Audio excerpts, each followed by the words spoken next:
నేడు హైదరాబాద్ హౌస్ లో పుతిన్ మోడీ శిఖరాగ్ర సమావేశానికి సర్వం సిద్ధమైంది. ఈ సమావేశంలో ప్రధానంగా S-500 క్షిపణి వ్యవస్థల కొనుగోలు, ఫైటర్ జెట్ల నవీకరణ, రష్యా నుంచి చమురు కొనుగోలు సహా కీలక అంశాలు చర్చకు రానున్నాయి. మరోవైపు రష్యా అధ్యక్షుడి పర్యటనపై అమెరికా, యూరప్ దేశాలు డేగ కన్నేశాయి. 2 రోజుల పర్యటన నిమిత్తం రష్యా అధ్యక్షుడు పుతిన్ ఢిల్లీలో అడుగుపెట్టారు. షెడ్యూల్ ప్రకారం ఆయన 7 గంటలకు ఢిల్లీకి చేరుకున్నారు. ప్రధాని నరేంద్ర మోడీ ఇచ్చే ప్రైవేట్ డిన్నర్కు హాజరయ్యారు. ఇవాళ ఉదయం రాష్ట్రపతి భవన్ ప్రాంగణంలో త్రివిధ దళాల గౌరవ వందనం స్వీకరిస్తారు.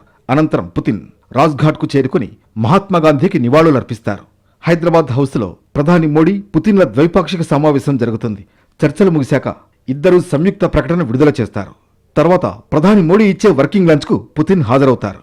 ఢిల్లీలోని భారత్ మండపంలో ఫిక్కీ నిర్వహించే ఒక కార్యక్రమంలో పాల్గొంటారు. ఆ తర్వాత రాష్ట్రపతి భవన్లో రాష్ట్రపతి ద్రౌపది ముర్ము నిర్వహించే విందు కార్యక్రమానికి పుతిన్ హాజరవుతారు. దీంతో పుతిన్ భారత పర్యటన పూర్తవుతుంది. పుతిన్తో పాటు ఈ పర్యటనకు వచ్చిన రష్యా రక్షణ మంత్రి అంద్రే బెలోసోవ్ మన రక్షణ మంత్రి రాజ్నాథ్ సింగ్తో సమావేశమయ్యారు. మరో 5 యూనిట్ల S-400 క్షిపణి వ్యవస్థల కొనుగోలు, Su-30 ఫైటర్ జెట్ల నవీకరణ, ఇతరత్రా కీలకమైన మిలిటరీ హార్డ్వేర్ సరఫరా అంశాలు వీరి భేటీలో ప్రధానంగా చర్చకు వచ్చాయి. ప్రధాని మోడీ, రష్యా అధ్యక్షుడు పుతిన్ వాణిజ్యం, defence cooperation, oil, nuclear energy, వర్కర్లపై కీలక నిర్ణయాలు తీసుకోబోతున్నారు. ఆపరేషన్ సింధూర్ సమయంలో రష్యా నుంచి దిగుమతి చేసుకున్న S-400 డిఫెన్స్ సిస్టమ్ పాకిస్తాన్ డ్రోన్లు, మిసైళ్లను నేలమట్టం చేసింది. వాటితో పాటు S-500లు, బ్రహ్మోస్ మిసైళ్లు, Su-57 ఫైటర్ జెట్ల కొనుగోళ్లపై ఒప్పందాలు జరగనున్నాయి. పౌర అణు ఇంధన సహకారానికి సంబంధించి కూడా ఇరు దేశాల మధ్య అవగాహన ఒప్పందం కుదిరే అవకాశం ఉంది.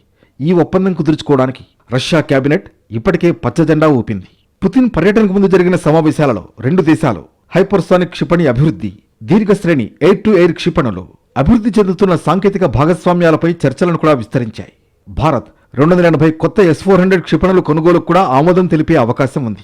ఇటీవలి కార్యకలాపాల సమయంలో పాకిస్తాన్లోని అనేక ప్రదేశాలను ఖచ్చితంగా లక్ష్యంగా చేసుకోవడంలో ఈ వ్యవస్థ కీలక పాత్ర పోషించింది. దీంతో కొత్త షిప్మెంట్ అవసరమైంది.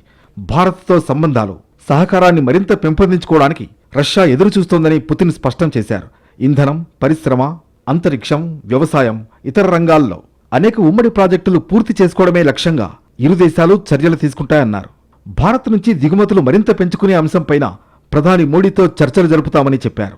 రష్యా నుంచి భారత్ దిగుమతి చేసుకునే చమురు పరిమాణం తాత్కాలికంగా తగ్గినప్పటికీ ఆ దేశానికి కీలక ఇంధన సరఫరాదారుగా రష్యా కొనసాగుతుందని స్పష్టం చేశారు. మరోవైపు పుతిన్ భారత పర్యటనపై అమెరికా సహా యూరోపియన్ దేశాలు డేగకన్నేశాయి. ఈ పర్యటనలో కుదరబోయే ఒప్పందాలు సహా కీలక అంశాలపై ఆతృతగా ఎదురుచూస్తున్నాయి. ఇక యూరోపియన్ దేశాలు ఉక్రెయిన్ యుద్ధాన్ని నిలుపుదల చేయాలంటూ పుతిన్కు నచ్చజెప్పాలని భారత్ను కోరుతున్నాయి.